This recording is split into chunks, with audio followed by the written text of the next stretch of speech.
Now in this discussion we will discuss the basic structure of a IIR filter. So basically there is no any difference between structure point of view regarding IIR and FIR filter, because if you remove poles from the IIR filter, then the filter is directly converted into the FIR filter. Okay, because in the FIR filter you are having only zeros, and in IIR filter you are having both the terms, that is zero as well as poles. Okay, so here we will start our discussion from the direct form 1. So h of z equals to y of z upon x of z. It is the transfer function in the digital domain.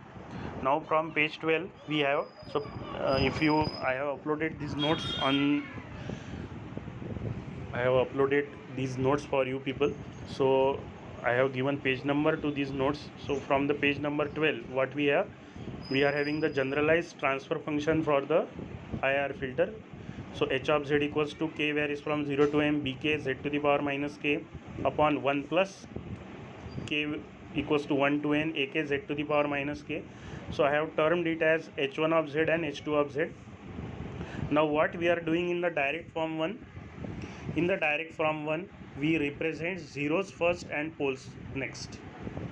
So position of the zeros, that is h1 of z, is as the first at the beginning, and the poles are represent in the last part of the structure. So this is the IIR structure by direct form 1. Okay, now in the direct form 2 what is happening? So the next is direct form 2. See the difference between the two. It is also known as canonical form. Please remember this terminology. May ask in the objective type of question that what is the next name of the another name for the direct form 2. So it is the canonical form or the optimized form. So now the previous discussion we have h of z, that is h1 of z and h2 of z, zeros and poles from the previous discussion. See here, now poles are represented first and then next is the zeros representation. Okay, so in this direct form 1, poles zeros are represented first and poles are represented next. In the direct form 2, that is canonical form or the optimized form, poles are represented first and zeros are represented next. That is the basic difference between direct form 1 and direct form 2. And direct form 2 is the most efficient form of the design of regarding the digital filter structures. Okay, next is cascade realization. So what we are having in the cascade realization, in this structure we break h of z into the several small transfer functions as per given form. So what is the given form? H of z is h1 of z into h2 of z into h3 of z and h2 hn of z up to the last part of the what, h of z. So we break the transfer function h of z into multiplication, smaller multiplication groups.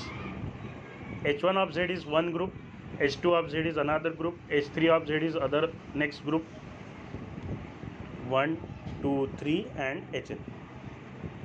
So here we are using simple multiplication, and the very important term is we realize h1 of z, h2 of z and hn of z by direct form 2. We will draw the structure by using direct form 2 when we go for the cascade realization.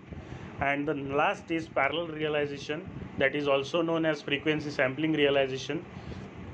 So in the frequency sampling realization or the parallel realization, we break the transfer function using the partial fraction form.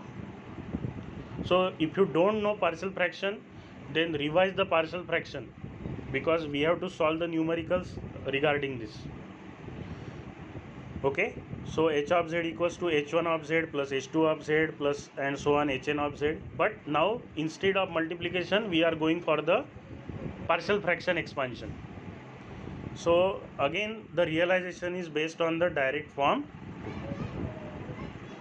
Now we are in the position to go for the actual numericals regarding the structure of this FIR filter as well as IR filter. Okay.